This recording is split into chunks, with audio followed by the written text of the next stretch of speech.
జై హరిహర. హనుమంతుల వారికి తండ్రి ఎవరు లేరండి. పరమశివుడే ఆ రూపంలో వస్తాడనమాట.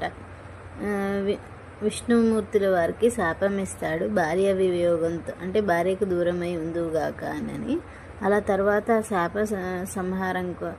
సంహరించుకొని నీకు ఆ టైంలో నేను తోడుంటాను అని చెప్పి రామలక్ష్మణులు వచ్చినప్పుడు హనుమంతుల వారు శివుడే హనుమంతుడై వస్తాడనమాట. కాకపోతే ఆ రూపాన్ని వాయుదేవుడి ద్వారా అంజనీదేవికి అందిస్తారనమాట. అందుకని వాయుపుత్ర అంటారు. కానీ హనుమంతుల వారికి తండ్రి అంటూ ఎవరు ఉండరు, పరమశివుడే హనుమంతుడు.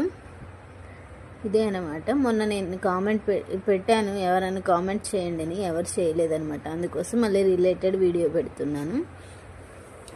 శివుడు ఎందుకు శాపం పెట్టాడంటే సతీదేవి ఈ వియోగంలో